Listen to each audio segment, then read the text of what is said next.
liberté.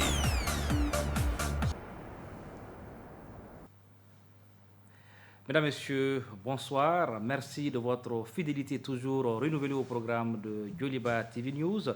Bienvenue dans votre émission En toute liberté. En toute liberté, c'est votre tribune qui donne la parole aux acteurs politiques, mais aussi aux acteurs de la société civile. Objectif, faire bouger les lignes et faire vivre notre jeune démocratie. À Joliba TV News, nous ferons le serment de faire la télé en libéralisant la parole publique, mais aussi d'œuvrer au quotidien pour une information plurielle au service du citoyen et de la démocratie. Mesdames, Messieurs, notre invité est un acteur de premier plan du mouvement démocratique au Mali, un brillant avocat. Il clame et réclame les valeurs de liberté, de justice et de démocratie. L'homme est un descendant en ligne directe de l'âge Oumar Tall, bâtisseur d'empire, et de Ahmadou Tall, roi de Ségou. Il est le président du Congrès national d'initiative démocratique, le CNID de Faso-Iroaton. Mesdames, Messieurs, vous l'aurez compris, notre invité est Maître Mountaga Tall. Maître Mountaga Tall, bonsoir. Bonsoir. Merci de répondre à notre invitation. Merci pour votre invitation et bonsoir à celles et ceux qui nous suivent. Maître, ce soir, vous êtes en direct, hein? Les Maliens vous regardent, les Africains aussi vous regardent. Donc, nous sommes à l'international, j'ai l'habitude de le dire souvent ici. Donc, cette émission, c'est pour les Maliens, aussi pour les Africains qui nous regardent. Nous sommes suivis dans 44 pays. Donc, dans un premier temps, nous allons parler de votre parcours pour que les téléspectateurs africains comprennent le sens de votre combat, l'évolution aussi du combat, votre vision pour le Mali. C'est bon pour vous, Maître? Je suis à votre totale disposition. Déjà, avant de faire le résumé ou de donner les grandes lignes de votre brillant parcours, quel est déjà votre état d'esprit ce soir? Vous savez, nous avons l'obligation, notre génération, d'expliquer aux générations montantes, à nos cadets, à nos enfants, ce qui s'est passé au Mali, comment ça s'est passé, pourquoi tout cela s'est passé. Si vous m'offrez une tribune pour ce faire, je ne peux que vous en être reconnaissant. Maître, vous êtes un avocat. Aujourd'hui, vous êtes à l'aise dans ce style-là, dans ce face-à-face? On n'est pas au tribunal, mais j'espère que vous devez être à l'aise dans ce genre d'exercice. Écoutez, on ne peut pas casser des omelettes sans faire... on ne peut pas faire des œufs sans casser des omelettes. Okay. Je suis un acteur public. Je dois m'adresser par conséquent au public. Il y a des règles du jeu, parmi lesquelles cette sorte d'introspection qu'il faudrait faire, et je suis heureux de me soumettre à cet exercice. Mais souvent, l'avocat pose des questions, sauf que ce soir, ce n'est pas vous qui posez les questions, c'est moi, le journaliste, l'invité. Cela ne vous dérange pas? Juste le retour des choses. Maître Mountaga Tall, vous êtes né le 10 décembre 1956, journée commémorative de la Déclaration universelle des droits de l'homme. Vous êtes, je le disais en introduction, descendant en ligne directe de l'Haj Oumar Foutiyou Tall, fondateur de l'Empire toucouleur, et de Ahmadou Tall, son fils, roi de Ségou, surnommé Lam Diolbé, c'est-à-dire le commandant des croyants. Votre père était un transporteur, autodidacte, un notable connu et respecté à Ségou. Vous avez fait des brillantes études universitaires, vous êtes sorti major de votre promotion en droit international public. En 1981, déjà, vous étiez titulaire d'un doctorat en droit. Ça ne vous rajeunit pas, maître? Vous êtes aussi le président du SNID depuis sa création, plusieurs fois député, ancien ministre du BK, membre tout dernièrement du M5-RFP. M5-RFP pour les téléspectateurs africains, c'est le mouvement du 5 juin, Rassemblement des forces patriotiques. Vous êtes arrivé troisième lors de la première élection démocratique organisée au Mali en 1991. À l'époque, vous aviez 35 ans, donc le plus jeune candidat certainement de l'histoire politique malienne. Comme avocat, vous avez défendu Omar Marikou à l'époque. Vous avez aussi défendu certains Issa Ndiaye, professeur Issa Ndiaye, mais aussi Alpha Omar Konaré, il était à l'époque directeur de publication des Échos. Donc le parcours il est long, mais on essaye de résumer un peu pour les téléspectateurs maliens africains. Maître Tall. Écoutez, vous avez fait vos recherches, vous avez dit ce que vous aviez à dire sur le parcours, mais je dis toujours qu'il y a un volet qui m'importe, J'ai dédié quasiment ma vie politique au Parlement. J'ai été quand même parlementaire malien, parlementaire de la CEDEAO, parlementaire panafricain, et tout cela a duré un peu moins de 2 décennies. Okay. Merci pour cette partie aussi de votre brillant parcours. Maître, vous êtes un avocat brillant, je le disais. Est-ce que vous êtes un avocat bruyant? Vous savez, les effets des manches, de mon point de vue, ne conviennent pas à l'avocat. Je suis un peu de l'ancienne génération et pour répondre précisément à cette question, on nous a défendu, lorsque nous faisions nos premières armes, toute forme de publicité. Vous ne pourrez pas retrouver mon cabinet avec une plaque apposée même à la porte. C'est anonyme, c'est comme ça qu'il faut procéder. Les règles vont peut-être changer, mais pour l'instant, je respecte celles qui sont là, pas de bruit, et je vous dis même pas une plaque à l'entrée de mon cabinet. Ok, Maître Muntagatal, quand on vous regarde de l'apparence, souvent vous donnez l'apparence de quelqu'un qui est timide, souvent même de la réserve, souvent assimilé à tort ou à raison à la suffisance. Qu'est-ce que vous répondez à ça? Ceux qui le disent n'ont peut-être pas tort parce que j'ai beaucoup peur, très peur de choquer l'autre. Ce qui fait que oui, dans mes relations avec ceux qui ne me connaissent pas bien, il y a une sorte de réserve. Mais ceux qui sont dans mon intimité, ma famille, mes amis, ont affaire à un autre Muntagatal qui n'a rien à voir avec celui que l'on dépeint. Mais en toute hypothèse, je n'essaye pas de tricher sur ma personnalité. À l'égard de tous, je voue un respect. J'essaie de ne pas heurter, j'essaie de ne pas choquer, mais dès que les conditions le permettent, Muntaga plutôt bon causeur. C'est en privé. Parce que ceux qui vous connaissent, qui vous pratiquent, disent qu'en privé, vous avez des éclats de rire, des fous rires. Hein? Mais comme ça, vous refusez souvent de sourire, maître. Est-ce que c'est une fausse apparence? Non, je ne refuse pas de sourire. La preuve, c'est que vous essayez de sourire. Non, on m'a collé, parce que ce que vous dites prête à sourire. Et je vois qu'on m'a collé cette image. Un jour, j'ai un de mes amis qui m'a invité à dîner chez un autre de ses amis. Nous étions à Paris.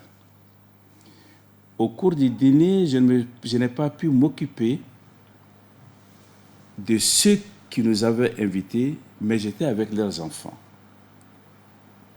qui très vite m'ont adopté, et j'ai passé la soirée plus avec les enfants qu'avec les parents. C'était donc des jeux. Et le lendemain, ils ont dit à mon ami, c'était même pas un ami, un cadet, mais nous sommes surpris, on ne savait pas que Muntaga savait sourire et jouer avec les enfants. On a tout à fait une mauvaise image de lui, et si seulement on pouvait lui présenter des excuses. Voilà. Oui, mais Maître Muntagatal, certains disent aussi que, bon, vous êtes, je l'ai dit, vous êtes d'une grande famille, vous êtes de la descendance de l'Hadj Omar Tall, une grande famille maraboutique. Mais certains disent que sur le plan social, souvent, vous refusez d'aller à des mariages, à des baptêmes. Pour l'homme politique que vous êtes, est-ce que ce n'est pas une erreur? Si seulement c'était la vérité, ça aurait été une erreur. Moi, je passe toute ma vie dans le social.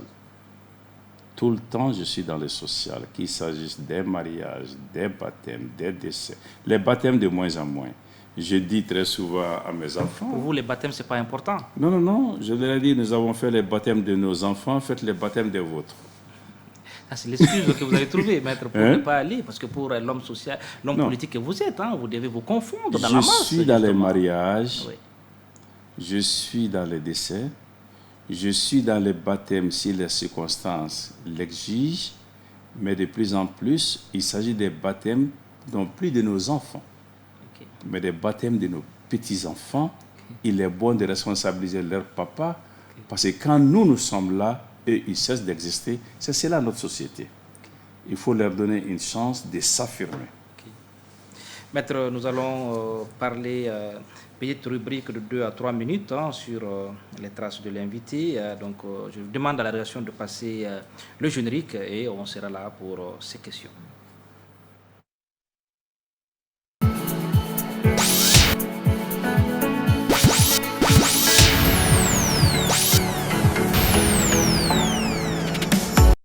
Maître, on vient de regarder le générique sur les traces de l'invité. Nous allons regarder une première image que vous allez commenter pour les téléspectateurs. Maître Muntagatal, voilà, voici cette image. On vous voit, on vous reconnaît sur la photo. Est-ce que vous pouvez nous rappeler le contexte de cette photo-là? Nous étions en 1991 et après les événements du 26 mars, il y a eu ce qu'on appelait à l'époque une tentative de faire un contre-coup d'État. Il fallait donc mobiliser les Maliennes et les Maliens pour dire non et permettre à l'expérience en cours d'aller à son terme. Nous étions donc ici, à la maison du peuple. Si l'image avait été complète, il y avait des milliers et des milliers de personnes dans la cour et dans toutes les rues avoisinantes pour dire non à la remise en cause des acquis démocratiques. Donc j'étais là avec Amadou Toumani Touré, avec Alpha Omar Konaré, avec le Premier ministre Soumana Sako et d'autres. Okay. Vous êtes nostalgique de ces moments-là ou c'était l'euphorie pratiquement? Vous êtes nostalgique de ces moments de révolution? Parce que à l'âge de 35 ans, vous étiez déjà dans la politique, candidat à la présidentielle. Est-ce que vous avez eu une jeunesse, Maître Tal? À 35 ans, j'étais candidat, mais c'est à 33 ans que j'ai conduit les premières manifestations à Bamako pour la démocratie. Et les jours où on m'élisait président du Sénat Association, j'étais avec certaines personnes qui avaient l'âge de mon papa, comme Maître Demba Diallo. C'est sur moi que la confiance des personnes qui étaient réunies ce jour-là était portée. J'ai décidé d'assumer pleinement et j'ai fait ce que j'avais à faire jusqu'à l'obtention du changement démocratique que nous voulions. Okay. Est-ce que j'ai eu une jeunesse? Oui, mais j'ai consacré la plus grande partie de ma vie au combat pour le Mali. Je l'ai consacré au Mali. Rien que pour le Mali? Non, pas rien que pour le Mali. Je n'ai pas accepté de sacrifier le reste parce qu'il faut savoir maintenir l'équilibre en toutes choses si on veut avancer. J'ai pris par la main mes enfants de la première année à la terminale pour les amener à l'école. J'ai été présent à toutes les fêtes d'école, à toutes les remises de diplômes. Et vous savez ce que j'ai fait quand ils sont devenus grands? Non. Et quand ils ont commencé à se marier, Dieu merci, ils sont tous mariés aujourd'hui. Dieu m'a donné la chance et le bonheur d'avoir leurs petits-enfants tous sur mes jambes, mes genoux. J'ai fait des cartons. Et j'ai mis leur gribouillage de la maternelle et leur bulletin de la terminale. J'ai tout mis dans des cartons. C'est pour eux. Je vous les donne. Moi, j'en ai terminé. Le reste, c'est vous. Donc, je n'ai pas sacrifié ma famille. Je n'ai pas sacrifié mes amis. Mes amis d'aujourd'hui sont mes amis d'il y a 50 ans. Nous sommes allés à l'école ensemble en 1963 à Ségou. Mais parallèlement, j'ai tenu à jouer tout mon rôle politique, à prendre toute ma place. Okay. L'équilibre était difficile, mais c'était important. Vous l'avez reçu? En tout cas, j'ai fait ce que je pouvais. Okay. Nous allons regarder une deuxième image. C'est une photo où pratiquement on ne reconnaît pas les visages. Maître Tal, est-ce que vous pouvez nous parler un peu de cette image? Vous savez, ça c'était à Ségou.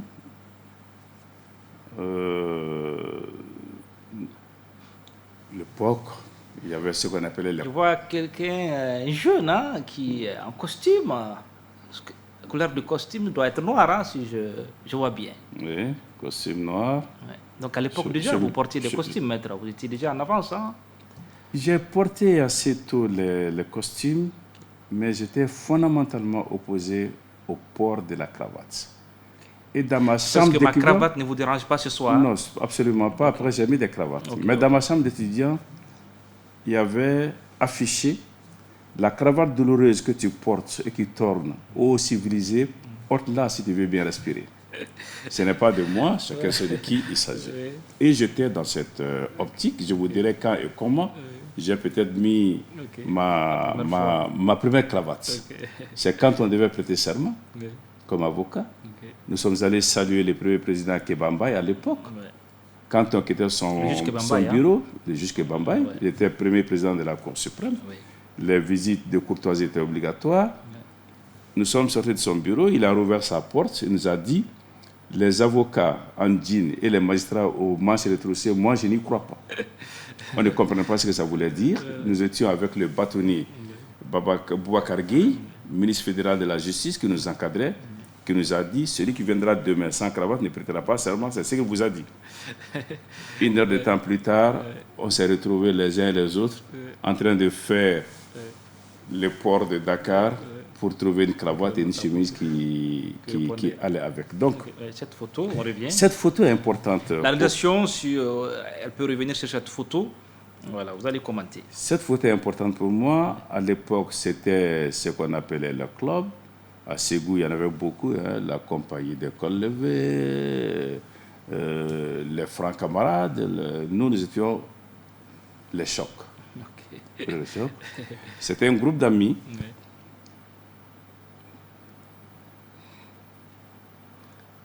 Et de l'émotion déjà, et parmi eux, il y a des gens qui vivent encore, d'autres.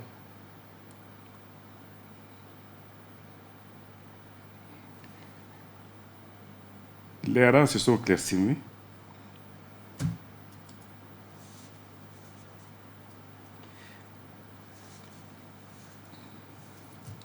Sur les 7, excusez-moi, ouais.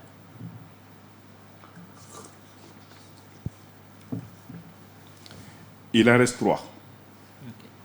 Okay. 3. Okay. Chaque année, nous faisions des surprises parties, yeah. Ça s'appelait ainsi, qui faisaient partie des moments les plus courus à Ségou. Et ça, c'était le 20 juin 1974. 20 juin 1974. 20 juin 1974. D'accord.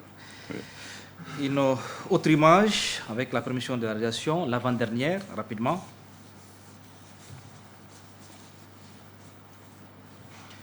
Cette image, voilà. C'était en quelle année? Vous étiez avec qui? Là, j'étais avec le shérif de Nioro. Mes relations avec lui ne datent pas d'aujourd'hui. Ça remonte à des générations entre nos papas. Oui. Quand vous allez à Nioro, il y a 3 grandes familles là-bas qu'il faut saluer. La famille du shérif, la famille Tal et la famille Kaba Diakité. Okay. Dans ce cadre, je vais à Nioro.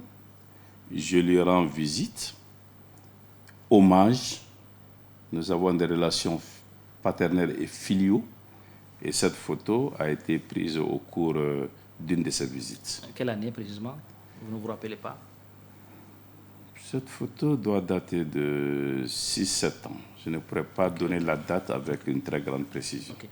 Nous allons regarder la dernière image et puis nous allons commenter ensemble.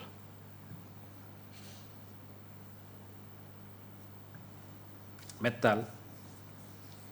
Ici, je suis avec feu Jerry John Rollins. Oui. J'ai eu le privilège de côtoyer beaucoup de chefs d'État, d'anciens chefs d'État, sans jamais en faire un fonds de commerce politique. Ce moment était important. Vous connaissez qui est l'homme, ce qu'il est pour les Africains, ceux de notre génération en particulier. Et j'étais heureux d'avoir cette conversation avec lui, qui n'était pas un bref moment d'échange, mais on a parlé des choses profondes ce jour-là. Ok. D'accord, maître, nous allons continuer avec l'entretien. Déjà, vous êtes président du SUNID depuis sa création. Hein. Je veux répéter peut-être un terme cher au président Ibeka, certainement que vous connaissez votre ami. Hein. Vous êtes président du SUNID ad vitam aeternam, hein, pour parler comme Ibeka. Est-ce que quelque part, il n'y a pas un problème, maître, depuis 30 ans? Vous savez, le problème, c'est moins d'arriver que de partir. Moins d'arriver que de partir. Mais au-delà, on fait beaucoup de mauvais procès aux hommes politiques, mais avoir un président de parti accepté au sein du parti est un investissement politique sur lequel on attend un retour sur investissement.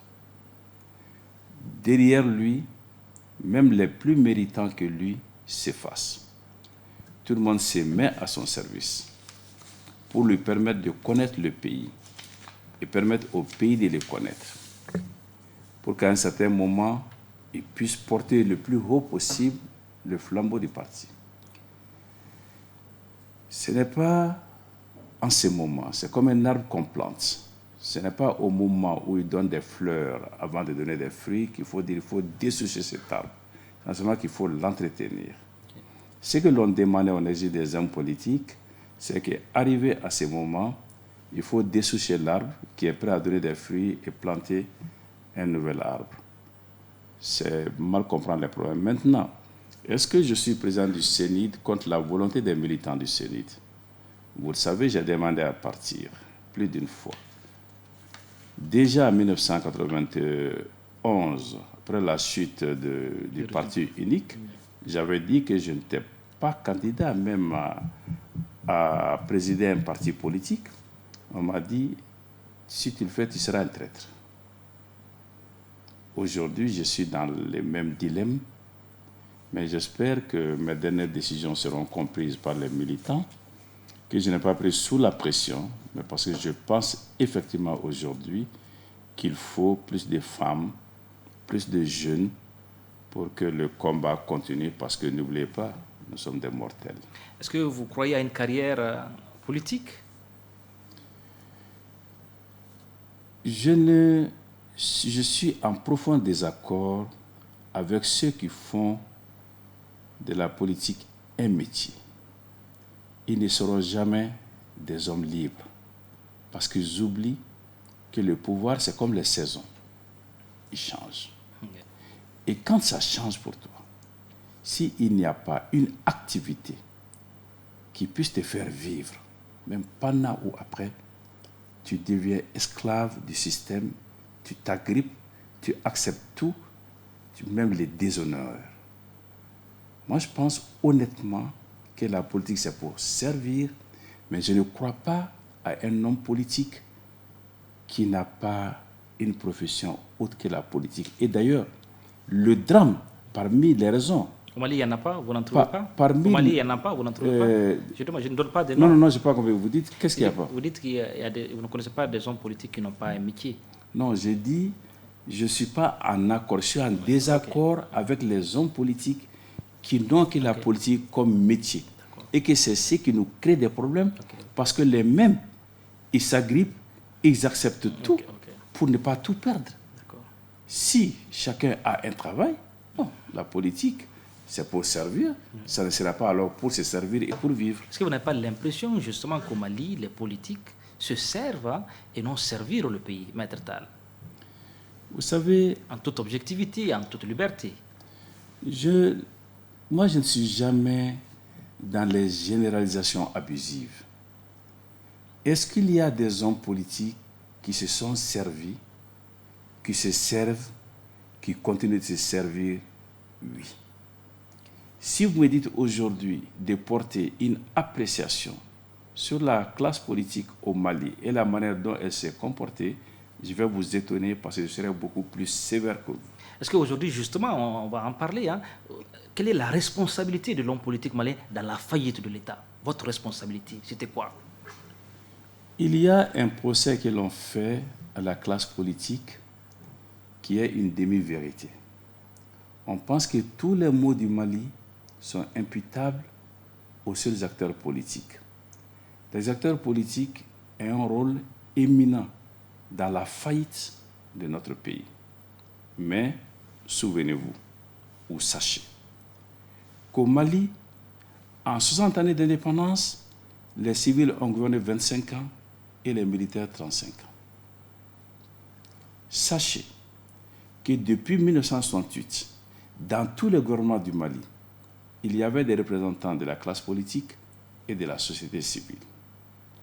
Sachez qu'en dehors du cas d'Ibrahim Boubacar Keïta, tous les présidents du Mali l'ont été quand ils étaient jeunes. Tous sans exception. Ça veut dire quoi? Pour vous, c'était une erreur? Non. Un accident? Absolument. Mais c'est juste un exemple. Absolument pas. Non, laissez-moi aller au bout de cette logique. Okay. Cela signifie quoi? Que ce n'est pas la classe politique qui est en cause, c'est la gouvernance et les gouvernants. Et quand on dit pour ce débat, oui, tout le monde est responsable, je dis ce n'est pas vrai. Si vous dites que tout le monde est responsable, vous permettez à ceux qui ont commis des fautes de se dédouaner. Parce que c'est tout le monde. Donc si c'est tout le monde, ce n'est pas personne. Et ce n'est donc personne. Le temps est venu que chacun dise, que chaque acteur politique d'abord passe dans les scanners politiques et sociaux et que l'on puisse identifier, indexer, dénoncer, poursuivre ceux qui sont responsables de la faille de notre pays. Ils sont connus, il reste à voir la volonté politique de régler définitivement cette affaire afin que la politique redevienne ce qu'elle doit toujours rester, la vertu. Ok. Maître Muntagata, est-ce que vous pouvez regarder, peut-être sur l'honneur, dire que vous, Maître Tall, vous n'avez jamais attenté peut-être aux intérêts de ce pays-là? Je vais vous dire une chose. Moi, quand j'arrivais en politique, je vous l'ai dit, j'étais très jeune, j'avais 33 ans.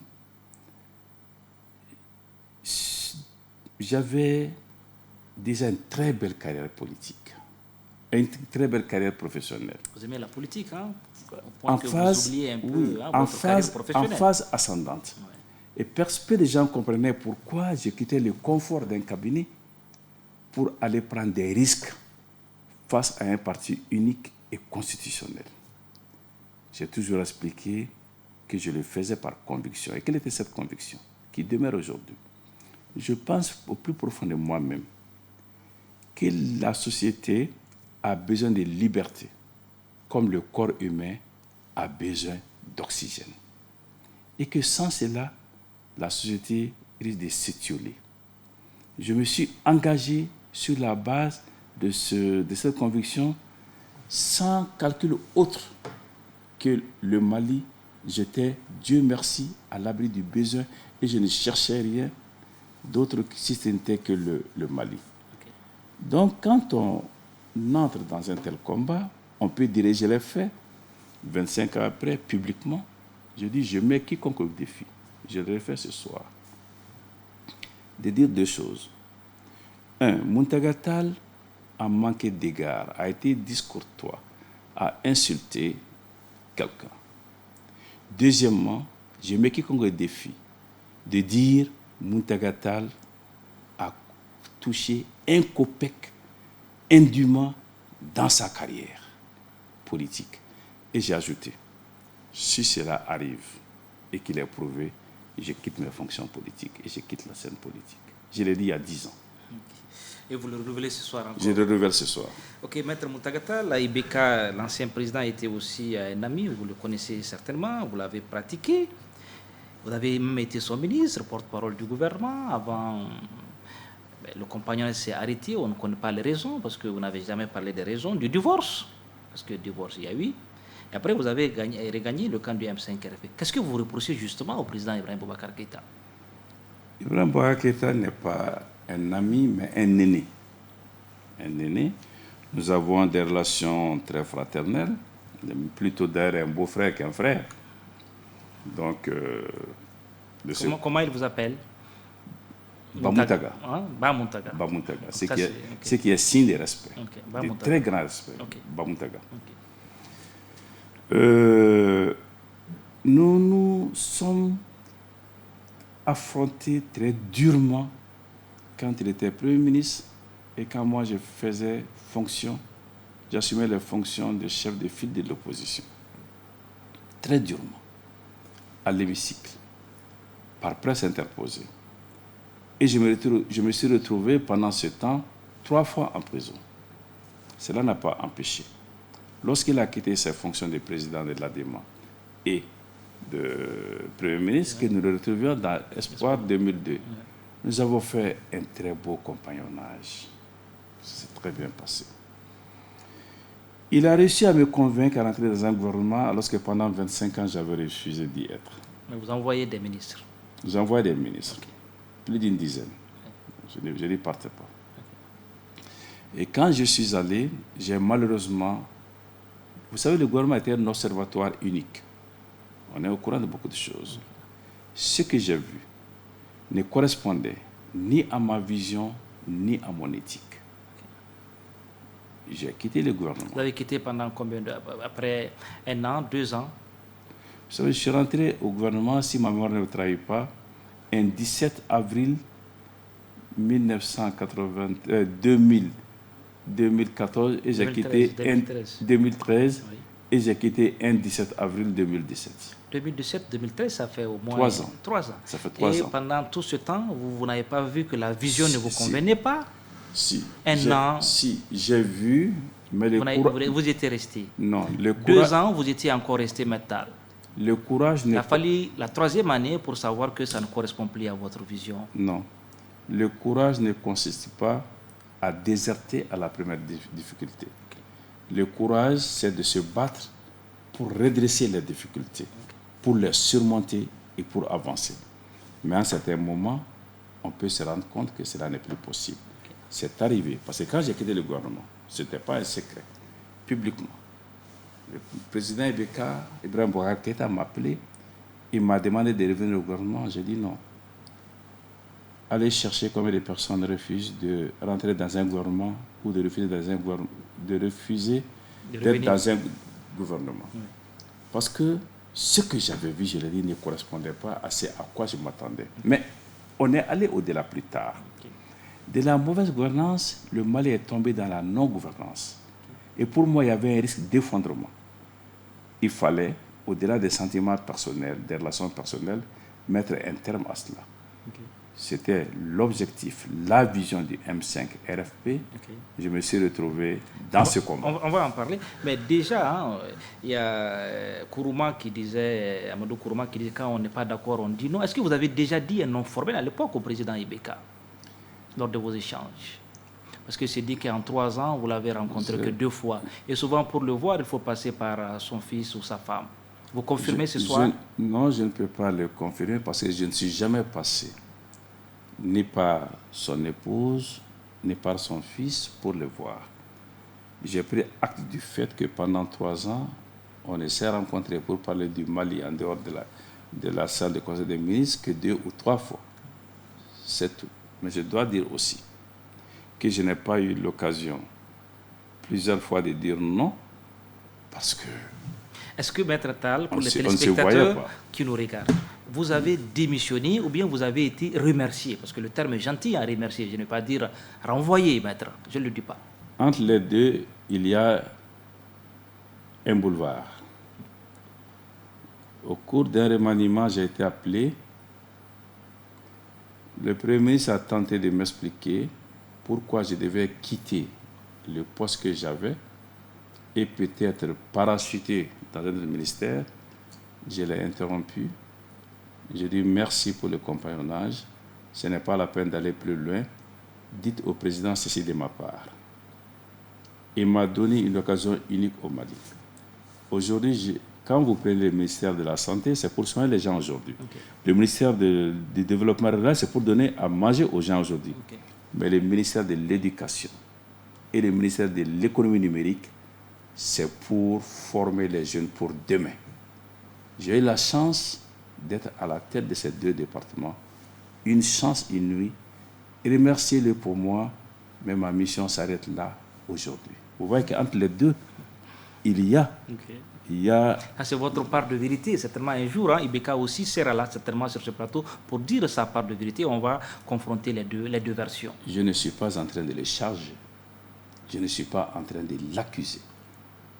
Vous le constaterez, je ne le ferai jamais aujourd'hui. Okay. Quand vous l'avez vu... Lors d'un affrontement que nous avons eu à l'Assemblée nationale, lui et moi, c'était au cours d'une motion de censure, j'ai dit là-bas que ce n'est pas élégant d'attaquer quelqu'un ou de dire du mal à quelqu'un si la personne, en ce moment précis, ne peut pas apporter sa part de vérité. Je ne dévie pas de ce comportement. Ok. Quand vous l'avez vu, hein, vous le connaissez très bien, quand vous l'avez vu au soir du 18 août, en train de présenter sa démission au peuple malien, quel sentiment vous a animé cette nuit-là? Parce que vous étiez déjà de l'autre côté, M5RFP, c'était vous qui menez la danse. Un gâchis énorme. On aurait pu éviter cela. Nous nous sommes battus pour éviter cela. Le M5RFP a fait toutes les offres imaginables pour éviter cela. Et l'intervention du 18 août n'était pas dans l'agenda du M5. Okay. Si BK a une qualité, c'est quoi? Profondément humain. Profondément humain. Profondément humain. Okay. Et politiquement? Politiquement, je vous l'ai dit, je préfère ne pas avoir ici des jugements de valeur sur quelqu'un qui, par respect pour lui, mais pour sa fonction, ne répondra pas aujourd'hui. Okay. Si vous avez fait 30 ans de parcours politique, si je dois vous demander au hasard de me citer 3 hommes politiques maliens qui vous ont marqué et pourquoi?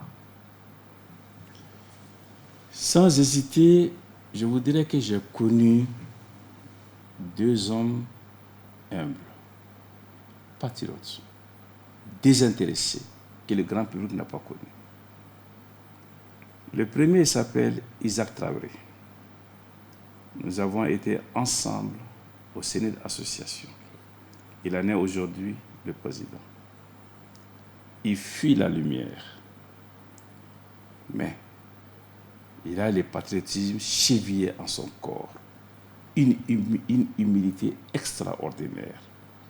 J'ai trouvé exactement les mêmes qualités chez Abdraman Baba Touré, l'ancien président de la Cour le président de l'ADEMA Association, okay, avec lequel j'ai beaucoup travaillé parce qu'il était président de l'ADEMA Association.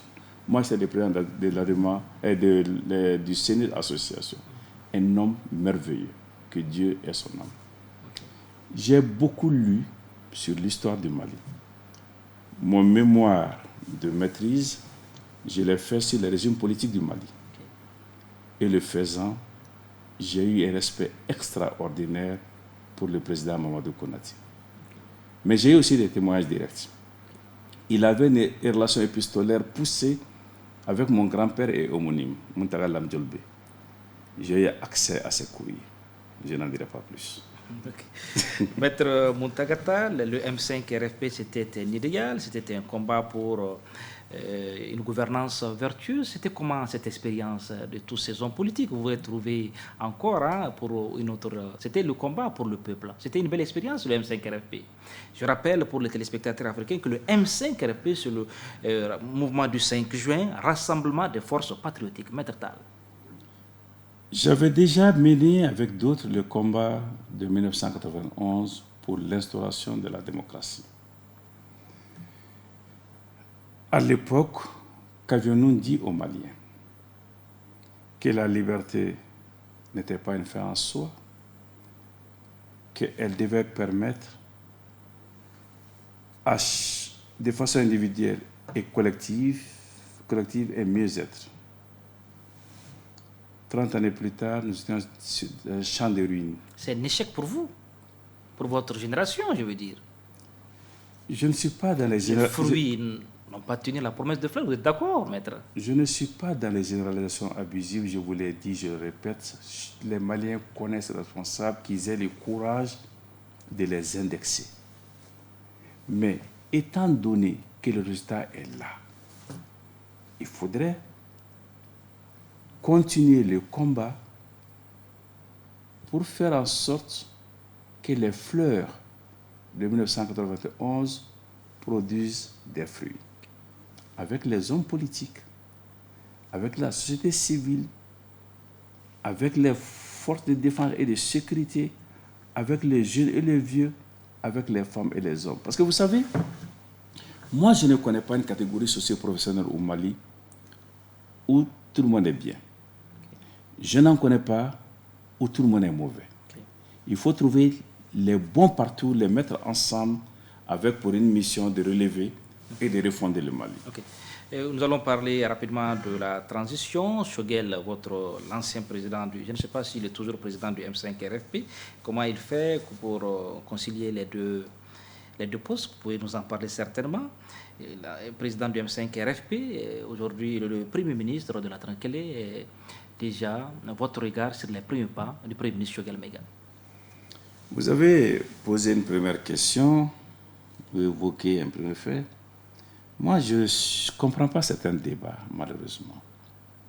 À ce que je sache, lorsqu'un parti politique, un regroupement social politique, mène un combat qui le conduit au pouvoir, mais on ne peut pas dire parce que vous êtes arrivé, les principaux responsables doivent déserter, doivent quitter ce combat. Non. Qui a dit ça? Le chef. Qui a dit ça? J'arrive. Vous avez dit que vous ne savez pas comment. Non, j'ai posé une question. Bon, d'accord, je vais dire. Pas fait d'affirmation. D'accord, je vais vous dire comment il est bon que ceux qui sont en mission du M5, de mon point de vue, conservent leur responsabilité au M5 pour donner plus de visibilité à ce qu'ils font au gouvernement et à ce qu'ils font au M5 et surtout pour donner plus d'efficacité.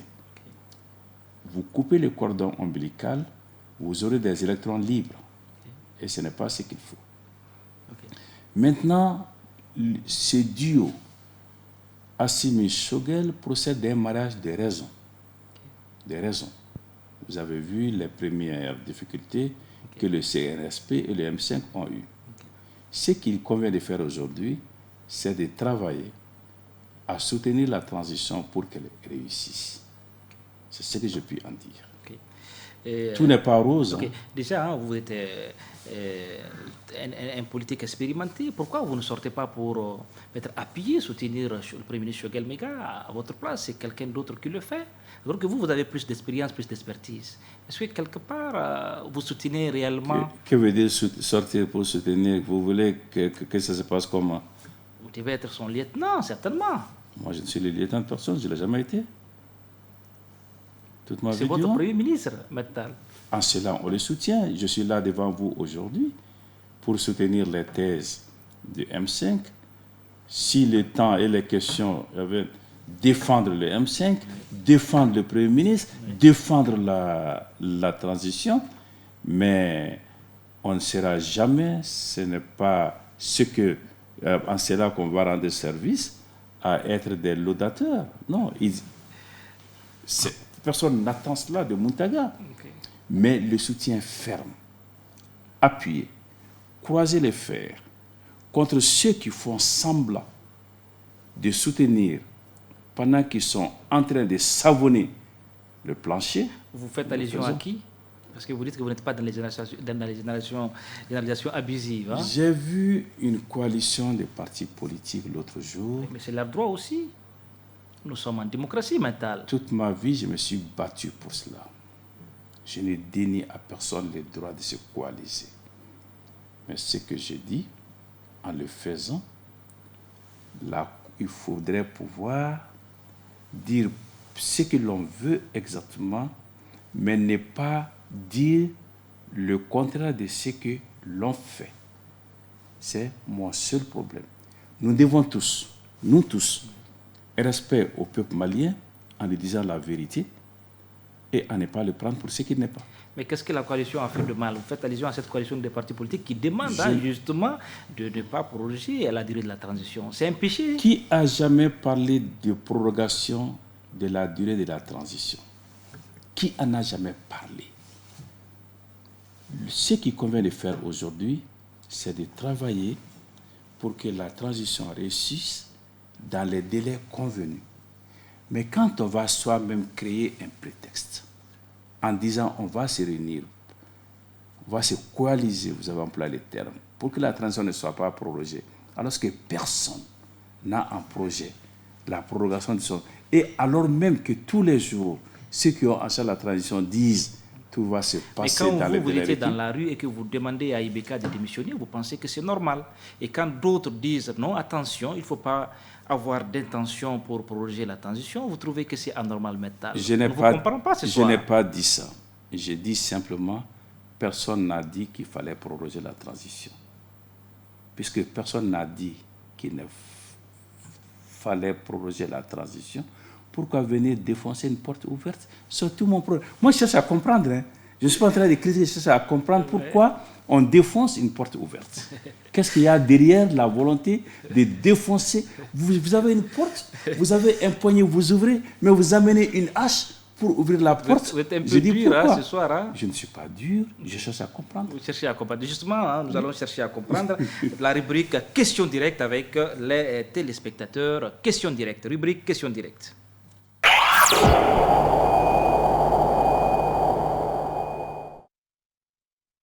Maître Muntagatal, bonsoir. Moi, c'est Alousseni Touré. En fait, aujourd'hui, il y a un très grand débat autour de la tenue des élections, notamment les élections organisées par un organe unique ou le ministère de l'administration territoriale. Aujourd'hui, quelle est la position de Maître Muntagatal à ce sujet? Je suis Ablaye Maïga Kai. Maître Muntagatal est un grand cadre politique. C'est quelqu'un qui a beaucoup d'expérience. Et il peut contribuer à la résolution de la crise actuelle. Mais son problème, c'est quelqu'un qui est peu bavard et peu visible. Merci beaucoup.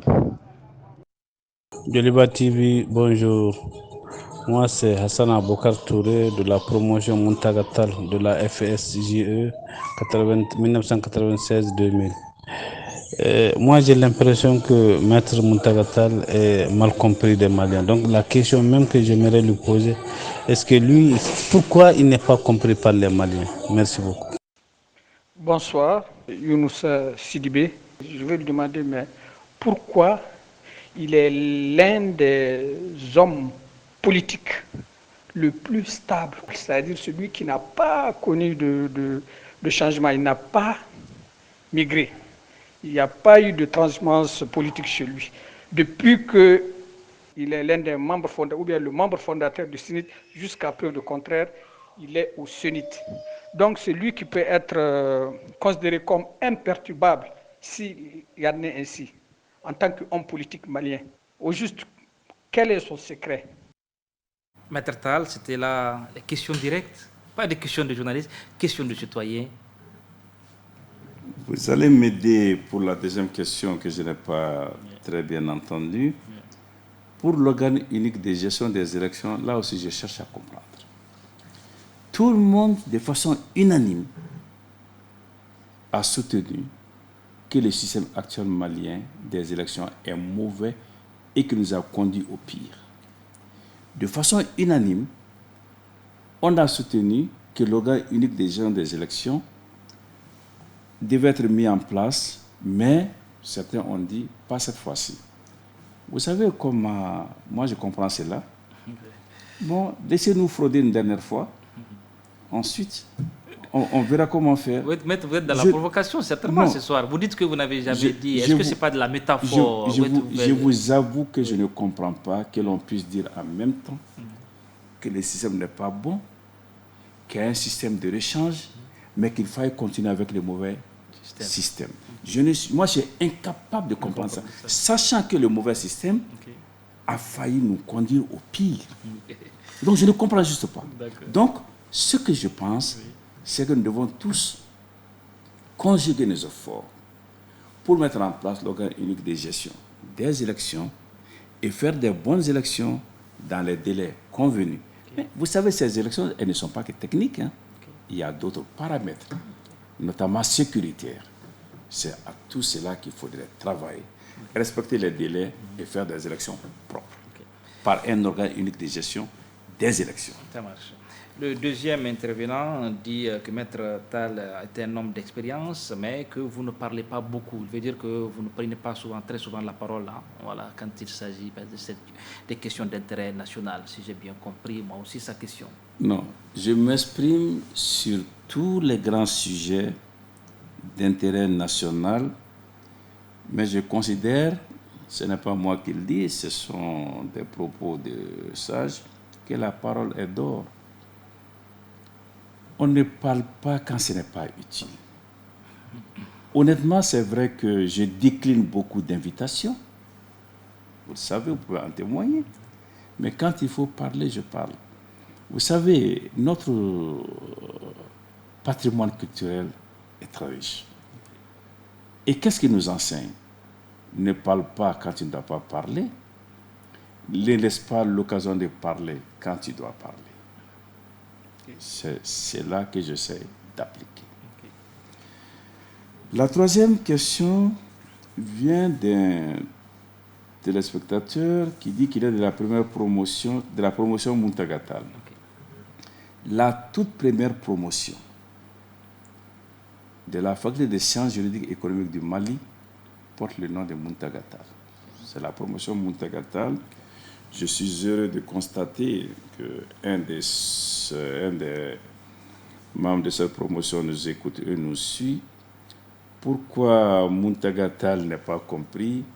Je ne peux pas donner la réponse à cette question. Peut-être que je suis un mauvais pédagogue, mais pourtant, j'avais souhaité être d'abord enseignant avant d'être avocat. Les circonstances ont voulu de choses.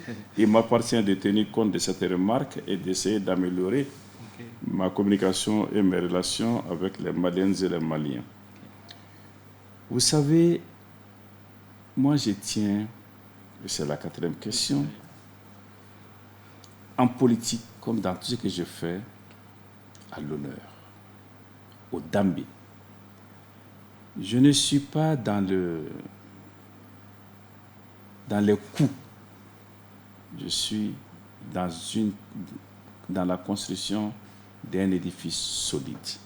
Cela ne peut pas s'accommoder des changements quotidiens. Et c'est pourquoi j'ai dit, je suis très sévère avec la classe politique. Je condamne les changements de veste, je condamne les trahisons, je condamne les indélicatesses, les compromissions, et je ne peux pas me retrouver dans ces comportements. Je les condamne, je les combats, mais la meilleure façon pour moi de les condamner et de les combattre, c'est de ne pas tomber dans le même travers. Maître Muntagatal, est-ce que vous rêvez d'un destin présidentiel? Vous avez été troisième, votre meilleur score électoral c'était en 91 ou 12, classé troisième de la présidentielle. Est-ce que vous rêvez encore d'un destin présidentiel? Quand vous regardez souvent dans le miroir... Quand vous regardez ce qui s'est passé en 92 et ce qui s'est passé en 2018, où semble-t-il mon épouse, mes enfants, mes amis, mes frères et sœurs n'ont pas voté pour moi, au regard de ce que la Cour constitutionnelle a proclamé, mais face à ce que la Cour constitutionnelle a dit, j'ai mis sur Internet les vrais résultats qui disaient exactement autre chose, signés par les présidents des bureaux de vote.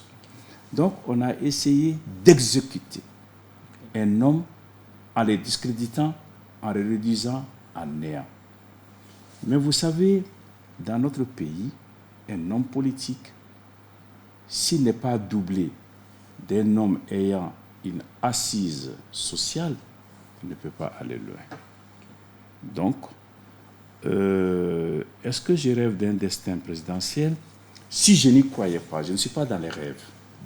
Mais je pense honnêtement, surtout aujourd'hui, que le Mali a besoin aujourd'hui d'un homme qui connaisse le Mali profond, qui connaît les Maliens, que les Maliens connaissent, qui a une vision adossée à un programme et avec une capacité de rassemblement.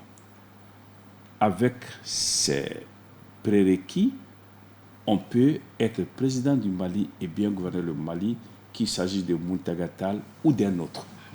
Je pense simplement que si on tient compte de ces quelques critères, le Mali pourrait sans doute être relevé. Maître Muntagatal, sur le plan politique, avez-vous des regrets? Sur le plan politique, avez-vous des regrets? Des amitiés perdues, brisées, la fraternité, je ne sais pas, est-ce que vous avez perdu un peu de tout ça, compte tenu de vos convictions, de votre combat politique? J'ai reçu des coups.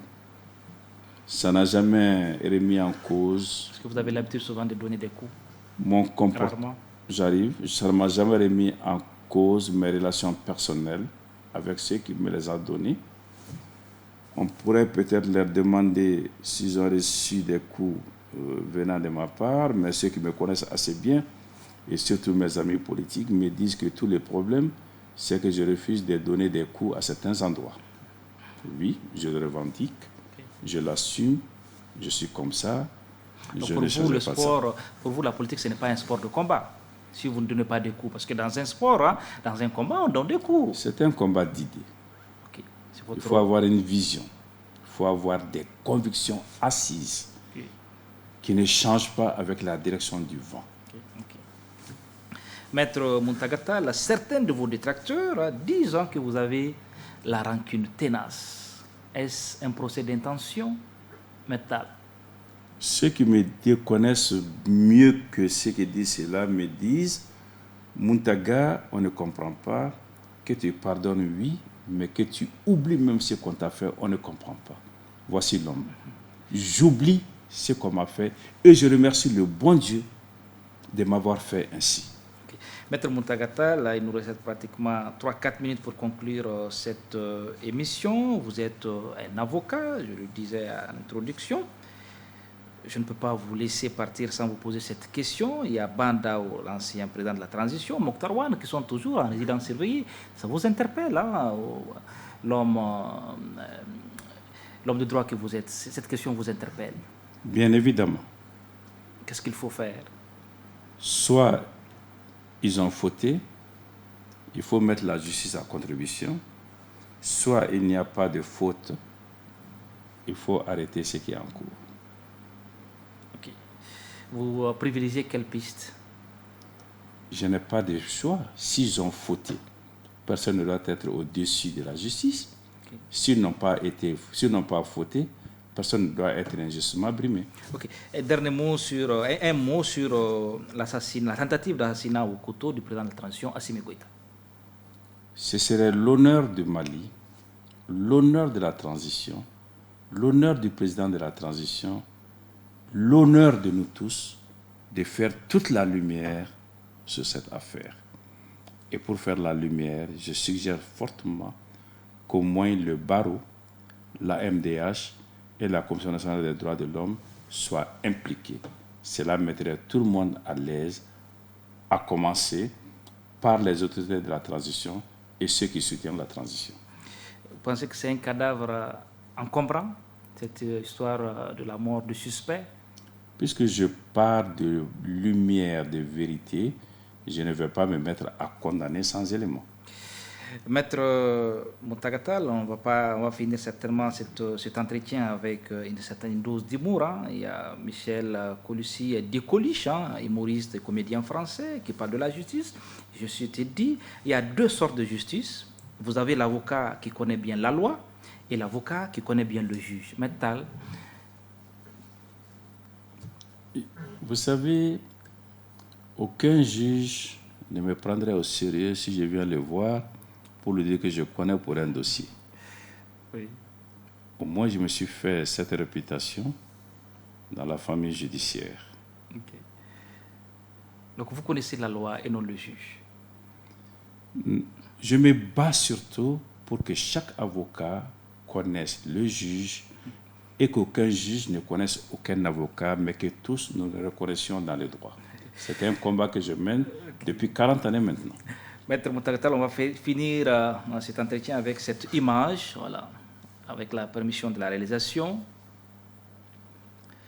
On voit ici Laurent Gbagbo, poignée de main, sourire, hein, le président Laurent Gbagbo et puis le président Alassane Ouattara. Commentaire? Un espoir pour la Côte d'Ivoire et pour les Ivoiriens, un espoir pour l'Afrique, un espoir pour le Mali parce que la Côte d'Ivoire apaisée, la Côte d'Ivoire en paix est important pour le Mali parce qu'il s'agit dans la sous-région de notre plus grand partenaire. Je souhaite vivement que cette dynamique aille à son terme. Et certains qui parlent de comédie, est-ce qu'il faut une dose de comédie pour faire la politique mentale? Je ne vois pas la moindre dose de comédie en ce qui se passe ici. Mais pour répondre à votre question de façon plus générale, je pense que la politique est quelque chose de très sérieux. Et je regrette d'ailleurs, pour revenir au cas du Mali, que les plus vertueux aient déserté le champ politique à raison de certains comportements. Je les invite à revenir, à reprendre à toute la place et à contribuer à faire de la politique la chose publique, la vertu pour permettre au Mali de se relever durablement et définitivement. Permettre au Mali de se relever durablement et définitivement, ce sont là les derniers mots de Maître Mountaga Tall, le président du CNUD de Faso-Ywaton. Maître Tall, c'était un plaisir de partager cet entretien avec vous. Il fallait finir quand même sur une note de mots, puisqu'on dit de vous que vous ne riez pas. Est-ce que ce soir, vous pouvez faire ce sourire-là pour rassurer les téléspectateurs qui disent que vous ne souriez pas? Mais tout à l'heure, vous avez dit que je souriais parce que vous avez dit que je ne souriais pas. C'est la fin de l'entretien. D'accord. Oui, on conclut en beauté. Alors, racontez-moi une belle blague et vous allez entendre un franc rire. Est-ce que vous savez jouer au foot? J'ai payé 40 années de presque handicap au football. J'ai subi 5 interventions chirurgicales lourdes à mon genou parce que j'ai subi une fracture quand je faisais du football. Ceux qui m'ont connu jeune pourraient témoigner que je jouais très bien. Mais aujourd'hui, je ne peux être que spectateur longtemps. Est-ce que vous arrivez de marquer des buts en métal? Je savais marquer des buts en ces temps-là. Et ceux qui le savent nous écoutent. Est-ce que ce soir, vous avez l'impression de marquer ou de marquer des points? Je ne suis pas venu ici pour gagner, mais pour parler aux Maliens et je serais heureux d'entendre leur retour sur les bêtises que je leur ai dites ce soir. Maître Tall, c'était l'objectif. On a retrouvé le sourire. Merci. C'est en toute liberté, c'est un peu ça. L'objectif, ce n'est pas d'humilier l'invité, c'est lui poser les questions que les Maliens se posent. Et enfin, comme dans un match de football, on change toujours les maillots après dans les vestiaires. Maître Tall, merci d'être là. Mesdames, Messieurs, c'est la fin de cette émission que j'ai eu l'immense plaisir de présenter. Un clin d'œil spécial ce soir à l'équipe de réalisation avec à sa tête Augustin Echoubilly, ces infatigables guerriers de l'ombre sans lesquels il n'y a pas de télé. Lamine Koulibaly, Vincent Ogou, chef plateau, merci pour le travail. Mesdames, Messieurs, rendez-vous est pris pour jeudi prochain pour un autre numéro de votre émission en toute liberté. Déjà demain, la rediffusion de l'émission à 10h et le dimanche, rediffusion de l'émission à 22h. Au revoir et à jeudi prochain.